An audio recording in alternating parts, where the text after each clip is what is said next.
Hey there, guys. Welcome to Confessions of the Idiots. Everybody wants to confess, but not everyone wants to hear them. Today, I'm joined by one of my favorite people in the whole wide world. A man who has... No, I will say it. I will say it. A man who hasn't... I will say it. I will say it. I'm humble to a fault. A man who hasn't been on the podcast for a very long time because he's been goddamn busy. It is the great Zachary Ruane. Welcome. I'm a busy boy. You are a busy boy, always. You're always goddamn busy. The only thing, do you know what I said? I always said the only thing that is going to stop me is a global pandemic. When did you say that? A week ago. Can we trace it? A week ago, okay. So the pandemic, it was becoming pretty clear at that point that it was going to stop me. So I'm trying to frame it. I was hoping you wouldn't ask me when I said it. I won't. Because I was hoping you'd just assume I said it 6 months ago. And I'll cut that bit out if you want, because I know you are. I know you're very forceful with the edit, so I'll cut all that stuff out if you want. I would really appreciate that. Yeah, okay, I want to sound smart. Okay, because I have to run everything by your manager anyway. So I mean, do you remember when I said to you? Do you remember when I said the only thing that'll stop me is the pandemic? That bit? No, I said we are on the brink of a Great Depression. I said that. I said we are on the brink of a Great Depression and we really need to act now. Yeah. I said that. You said it just then. Yeah, I said it 20 minutes ago as well. 20 minutes ago, okay. Yeah. You're always saying stuff like that. You knew. You get it. You knew. You get it. Well, Zach, because in these hard times, I thought maybe people need online confessions now more than ever. Do you agree with that? 100%. 100%. They need 100. And you are always great at picking apart the wonderful writing that these people are good at what they do. Let's be real. They're good at what they do. They tell a beautiful story and they use many colors to paint the picture. And I know you love that about them. I love all the thing about people on the internet is, Sam. Yes. People on the internet don't have editors. And if you're the type of person that is going to make up a strange lie in order to I don't know what the motivation of someone to post a fake confession online anonymously is so strange. And I find more than anything the correlation between an inability to write with that compulsion is deeply fascinating. The Venn diagram isn't very big on the crossover, do you think, of people who have true confessions and can write well? Yes. No, it's not a great... I don't think I've ever heard a well-written confession in my entire time here. Well, what do you think? This is a question to you, Sam. I will not be answering questions at this time. Oh, no. Yeah. Oh, no. Go on. I'll answer one or two. You do this podcast. Quite regularly. You've probably listened. Well, you've been in every one. I've been in every episode. That is a fact. You can look that up. You can look it up. You can look it up. I'll tell you. Don't at me. How many confessions on a percentage basis do you think are true? It's very hard to know, but I feel like I have maybe read 4 confessions out of about 400 that I've gone, that could be legit. There was one about a woman that stole her best mate's wedding ring that sounded, because she was jealous of her getting married, that sounded legit because she threw it in a rubbish bin and she was very descriptive. Because she was just jealous, and that just sounds like a good person to me. I don't know about you, but I think she sounds like a good person. Yeah, sounds like a top person. But there's only been a few because all the sexual ones, people burning stuff, childhood things that someone burnt down a mansion or those sorts of things where they can't give specifics, but they have a huge build up before the confession. I think most of those are definitely made up. I don't think there are many. I feel, and I feel like, particularly when you're saying people burning down mansions, it's like... Well, look that up. Yeah, I think that confession wouldn't be hard to find who you are. Yeah. Like, to find the mansion burner. burning house. Yeah. Yeah. Mansion burner strikes again in Gotham. Yeah. Yeah, it's just like, I burnt down the mansion. And then you just go, well, look, that roughly happened based on what you're saying between 1985 and 1990. You're spelling colour COLOR. Surely there wasn't that many mansions burnt down in a 5-year window in America.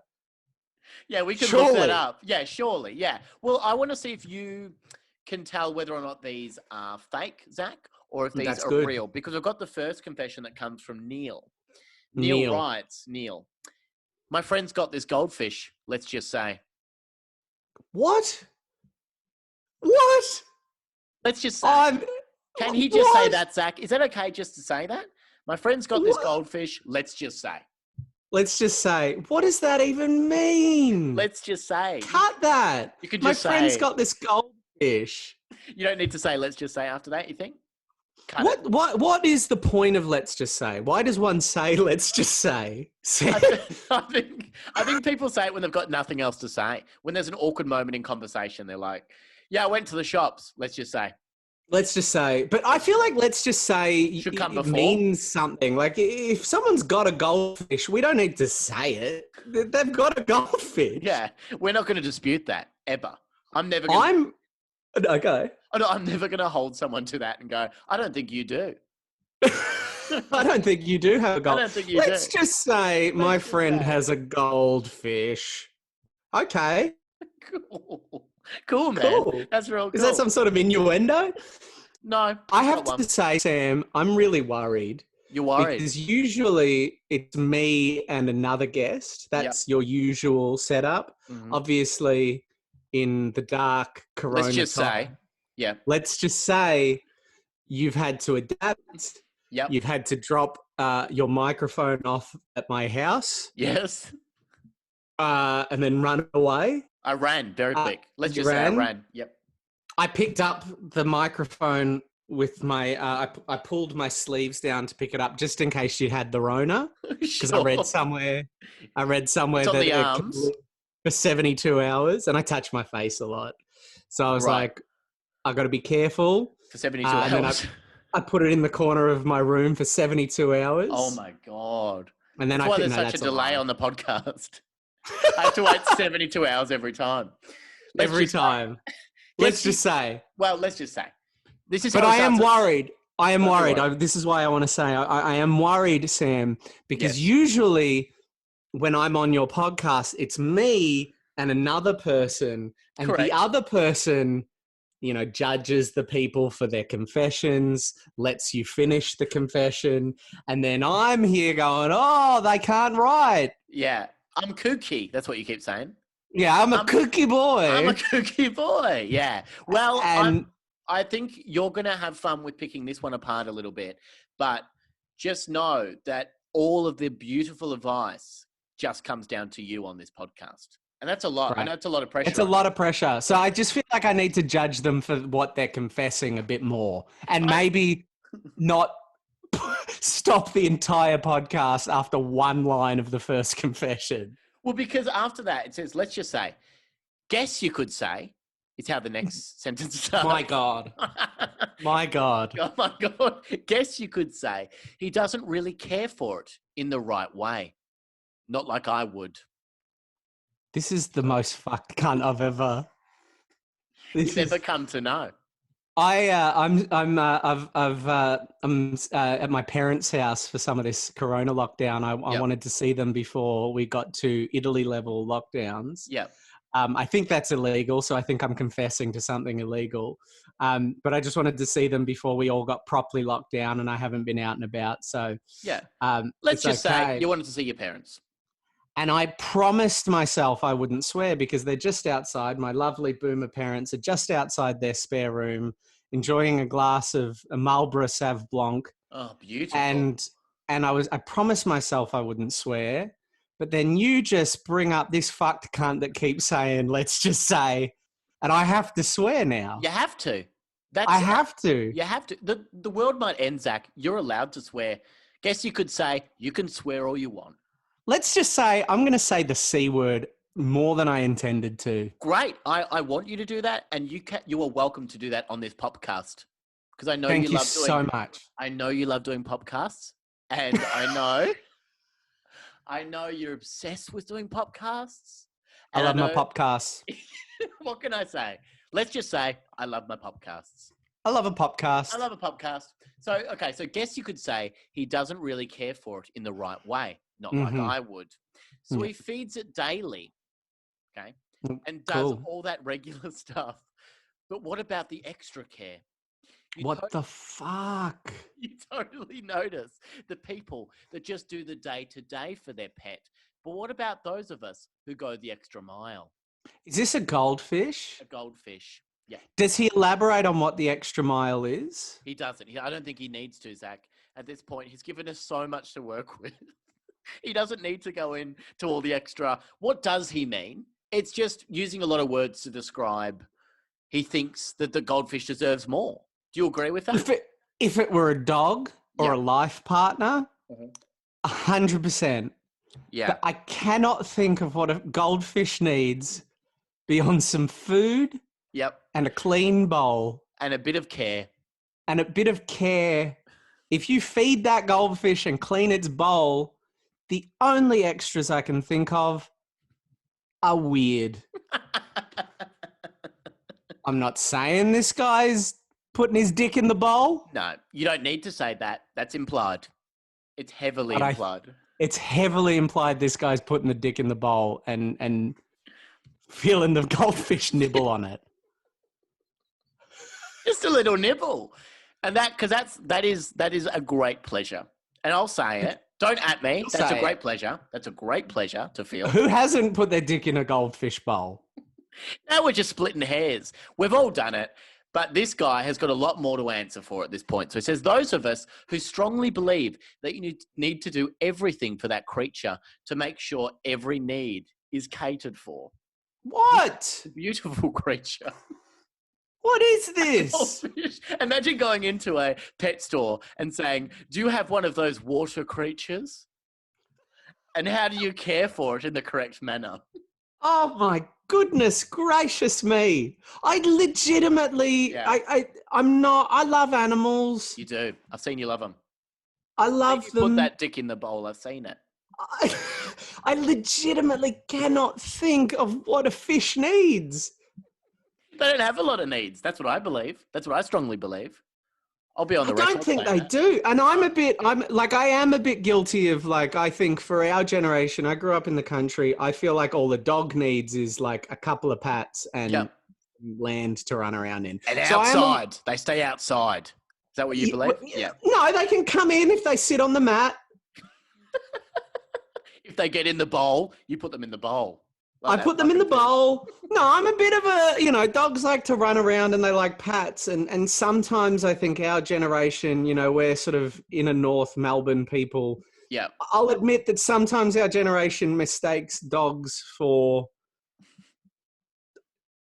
people. For people. Yep. For people. And it is a little full on. Yep. But isn't it fun when you meet someone and like, have you met my fur baby? And yes, that is fun, isn't it? That is a fun concept. It's a fun idea, fun. And you find that the person you instantly like them. They're not annoying, and you're drawn to them. And then they say stuff like, "Sorry, Zach, what were you going to say there?" No, what did they say? No, they say funny things like, he gets me more than anyone else, and I don't fuck him, but he gets me more than anyone else. And there's something about fur baby people that that once they have a real baby, they're more likely to adopt that dog out. There's just something about if you love your dog that much, you're going to love your baby so much that you're going to get rid of that dog. The dog is straight out the door. Yeah. Don't let it hit your ass on the way out, that kind of thing. That's always my vibe. Yeah, no, I get that too. And so I don't understand. Except for some dear friends. Oh, of course. Yeah, but I don't understand. Who are your dear friends? Name one of them. Michelle Brazier has a fur baby and she looks after that dog with great love and passion. And I would never judge her for how she cares for her dog. I don't think she's ever said to me, look at my fur baby. No. She would never say that. And so maybe this guy, Neil, is calling the fish his scaly baby. And he may... Have you seen my scaly baby? Well, so he says after that, he's like, need catered for. Well, that's just the kind of guy I am. My friend Gav is good. He's a great guy and a lot of fun to hang out with. But he's also a massive pothead. A real pothead. I work in a law firm, and over the years, we've been drifting apart. Wow. I go around to his place now, and it just smells like weed, sex, and booze. What is this? What is this guy? What? Gav or Neil? Who are you wondering about here? Gav's fine. Gav's Who the fine. fuck is He's just a Neil? pothead. Yeah. I don't care much for Neil. He got a good job, and now he's really judgy. Yeah. Gavin. Yeah. I don't smoke pot, but No. I don't care if people smoke pot. No, Go for it. and I also don't care if I walk into your house and it smells of pot, sex, and booze. I think that's And I don't think nice I smell. don't think that smell's getting into the water. So the fish is fine. that the scaly fish is- baby is fine. That scaly baby is fine. This guy's trying to build. This guy is literally trying to create this sense that Gav is like the parents in Train Spotting, Yes. Yeah. but he has replaced the baby with a scaly baby, and he's replaced the heroin with marijuana. And he thinks they're the same thing. We can all And he's relate to it. this is just, you can replace one of those things and maybe be concerned. You can go, oh, he's a heroin addict. He shouldn't have a fish. Mm. Or you could say he's smoking too much pot. He maybe shouldn't have a baby in the room. Sure. But pot and fish? I very much doubt it's in the same room as well, from what he goes on to say. So what do you think, Zach, at the moment, from all of your great experience and your wealth of knowledge on this podcast, you've been a guest many, many times, what do you think is going to happen at this point? Do you have an inkling on what the confession is going to be? Sam, I cannot express to you how much I don't give a shit what Neil does. I think Neil, I don't care. Neil is a bloody drongo. Oh my God. Whoa. Okay. That's huge of you to say, but I mean, you can say it on this podcast. I don't have censorship. You don't care. I'm going to say care. drongo. Yeah, I'm going to say drongo. it. I might say it in a bit.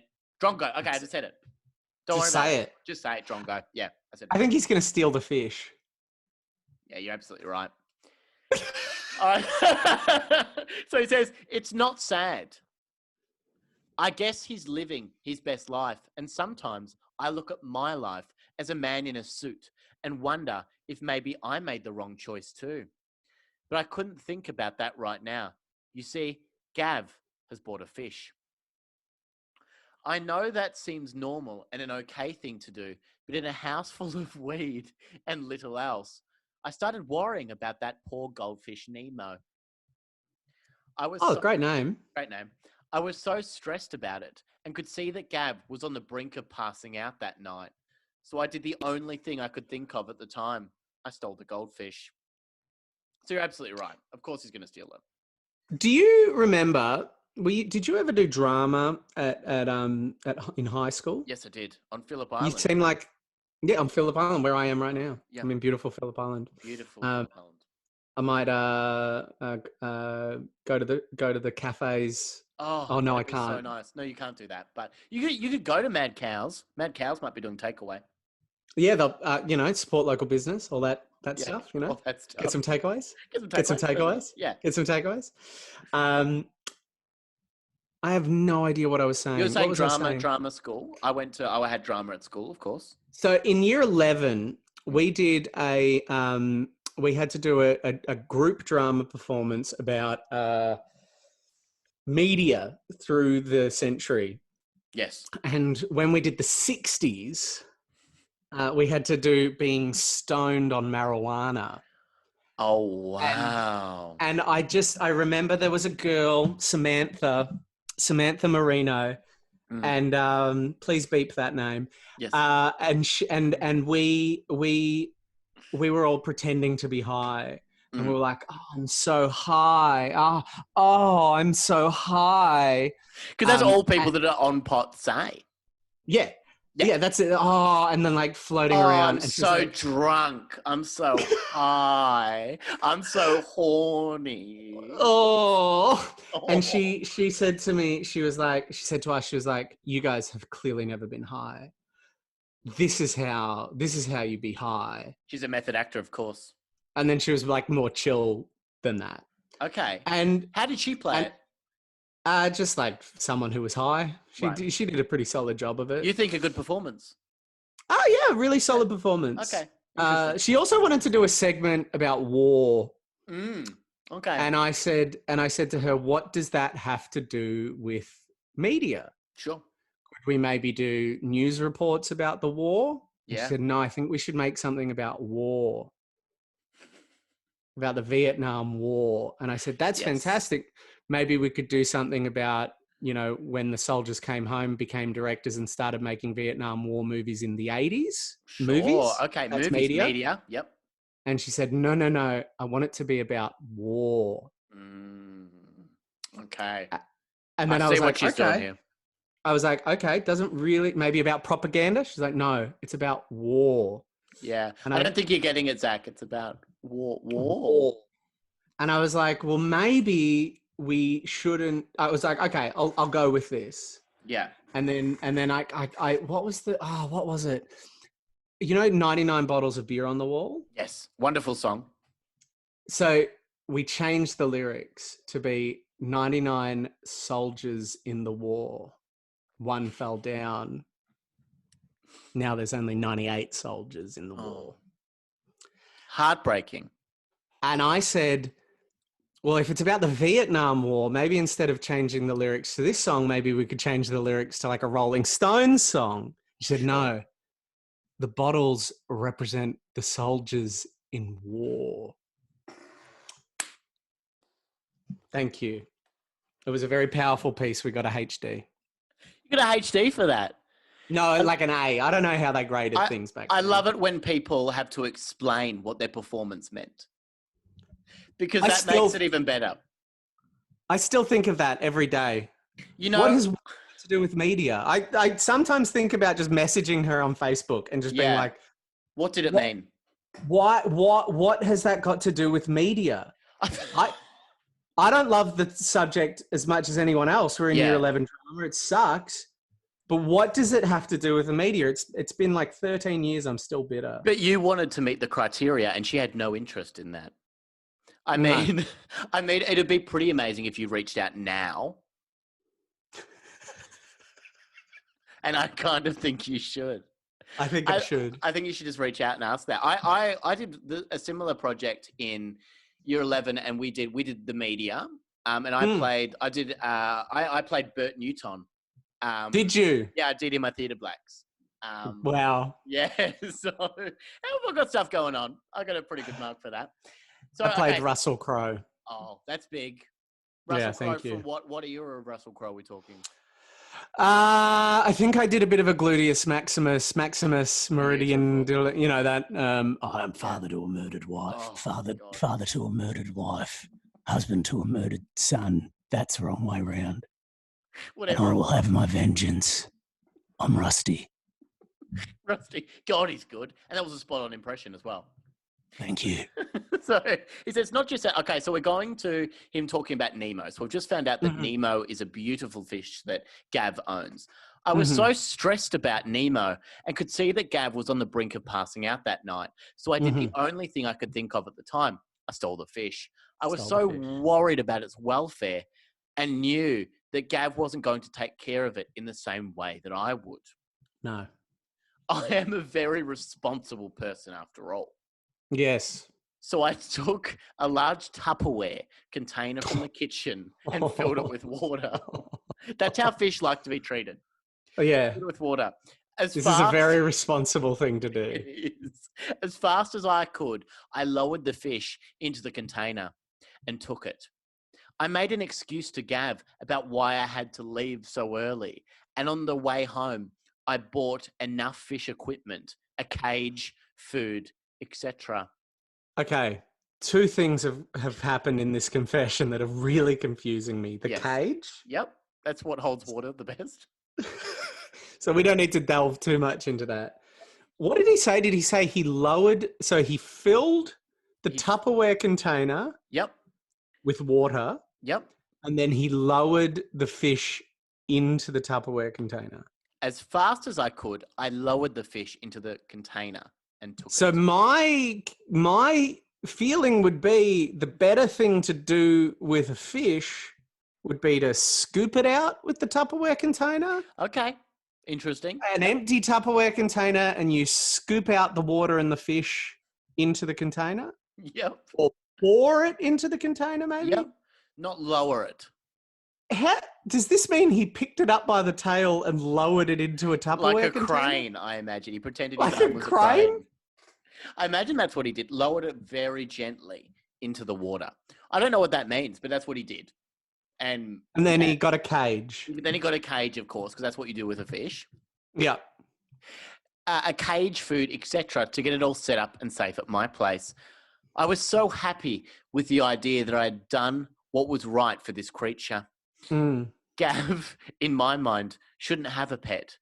no. He was a bit of a scummy person. And I, of course, thought in the moment that I was right, but I wasn't. Oh. Yeah, he's coming to that realization, Zach. Wow. Is this because of a dead, dry fish in the bottom of a cage? Because all the water He'd falls lowered out? it. Gav was beside himself. Oh, no. He called me to tell me that he'd lost Nemo and that he didn't know what to do. I told him not to stress. Nemo would turn up sooner or later. But that wasn't true. Yeah, it does not make sense with a fish. Every part of this story would have worked with a dog. Every part of the story. Yeah. Every part of the story would have worked with a dog. Cage, lowered it in.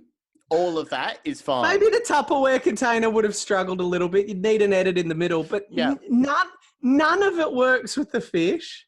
It'll turn up at some point.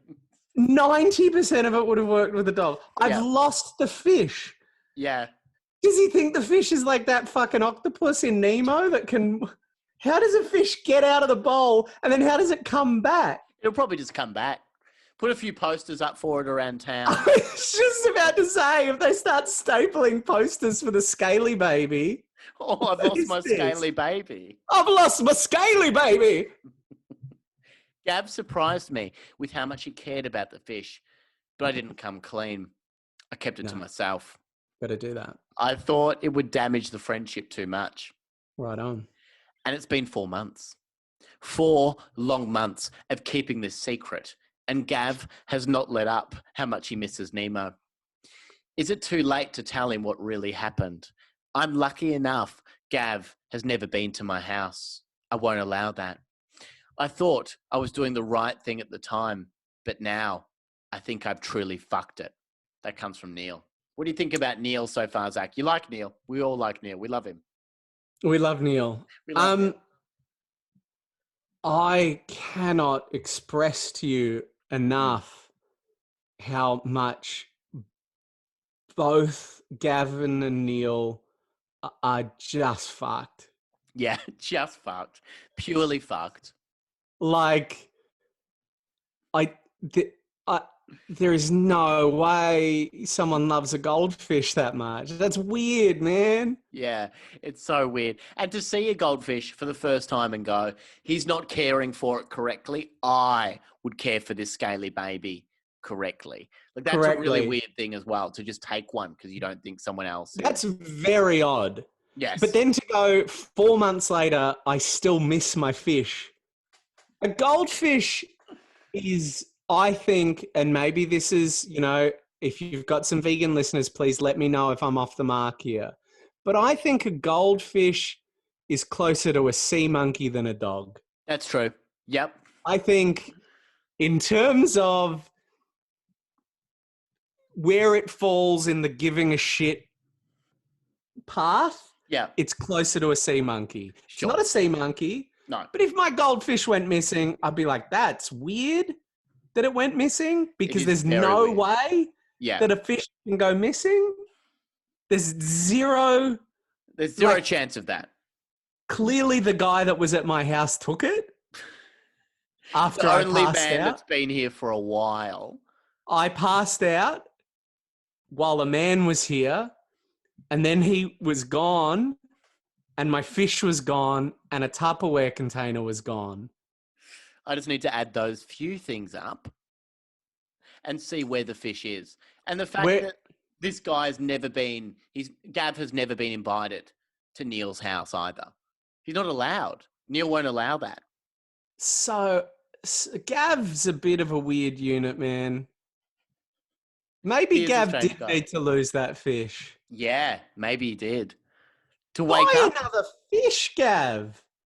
How much does a goldfish cost? I can't imagine they're that expensive. I mean, it's probably all the paraphernalia that you buy with it. It's probably the bowl and the castles, those beautiful castles that you buy, the pebbles and whatnot. It's probably not the fish itself that's going to cost that much. I wouldn't imagine. No. Just buy another fish, Gav. So you think that's how it works out? You think Neil just needs to let it go? Neil now owns that fish. So do you think Neil needs to take that scaly baby back, or do you think that Gav just needs to move on? Gav needs to move on. Yeah. Neil shouldn't have stolen the fish. Sure. But now that it's gone, just move on. Jesus Christ. Was this what we were like before CVOD 19? Were these the petty concerns that we bothered ourselves with? This is all we cared about, Zach. Don't you remember when you stole that scaly baby from your best friend? My goodness me. What a different world we were in. Caring about fish. You never cared about Neil in the first place. You had no care for Neil. I know that. I don't like Neil, but Neil made his choice and it doesn't matter. Keep the fish, Neil. Jesus. Keep the fish. It doesn't matter, man. It doesn't matter. At the end of the day, none of this matters. You did a bad thing, but why are you going to give... What's... Neil, man. Just give up. Give the fish. Give the fish, my friend. Hey, Zach, so at the end of that, my friend, this was the first isolation episode, the first isolation tape that I did with you. Do you think that over the next little bit, this is a question that I've been asking people so far, what do you think you're grateful for, and what are you taking away and making important in this time of isolation? Wow, that's a very profound question. I like to be profound at the end of a fucked podcast. So what am I grateful for? Yes. Wow. This time. What are you grateful for, Zach? I'm grateful for the NBN. Sure. The wonderful NBN. The wonderful NBN. I genuinely am grateful that we live in such a connected world. Sure. I'm very grateful. I think I can't imagine having to do this without the internet, without being able to connect with people. Yeah. Am I meant to be funny with this answer? You can say whatever you want. I think it's a nice thing. It's to make people, I guess, to bring a bit more fun into people's lives, but also to talk about what you're doing in this time as well, to keep yourself entertained and what you're actually enjoying about, what you've noticed about this time as well. Do you know, the thing I think I've really noticed, I think you see yourself. I would say I'm an introvert as much as I'm a bit goofy and silly. I would have told you I was an introvert. And I think what I've really realized is being an introvert doesn't necessarily mean I like to be in my house all day. Sure. Okay. That's an interesting hot take. And I love going to the movies, and I think there's just something I think it's why I got into comedy. It's why I got into theater. It's what I love about movies. Even though I love watching movies on my TV, I love the collective experience of things. And it's weird to be saying I'm grateful for realizing how much I love these things that I'm not going to have for a few months. But, whatever. Yeah. So privilege right now in that being the thing. But I think the collective experience of comedy and of art and of films, even if it's two other people in that cinema, there's something really profound and beautiful about people sharing those experiences, and I think it's really cool. And I think Yeah. I can't wait to get back into it. And I think I'm going to definitely go to more things when I get out Yeah, of here. you'll appreciate it more. Well, Yeah, Zachary Ruane, you're still doing the Auntie Donna podcast through all of this madness as well. So people I can am. check that out. The latest podcast, of course, was detailing that you guys not talking about the coronavirus for a good 40 minutes. Yeah. Yeah. So you're still doing that in this time and keeping people entertained. So people should bloody check out the Auntie Donna podcast because Have a listen, and Yeah. and just so you know, we and as long as JB Hi-Fi is considered an essential service, we're going to go buy some microphones. So the last Right. one was a little bit rough around the edges, but I think we're going to make them sound nice and fancy, just like this one. Yeah, great. Well, you've got a microphone already, so I mean that's yours. Thank you, Sam. I should say Sam lent me this microphone to all our listeners. So thank you, Sam. But it's yours right now, my friend. But thank you, Zachary Ruane, for coming on the podcast. I really appreciate you making the time, and I hope that you come on again soon, my friend. Please, absolutely. I'd Love that. your program. Your program. I love you. I love you. Bye. I love you, Sam. Don't. Oh my God. I'm so alone in my house.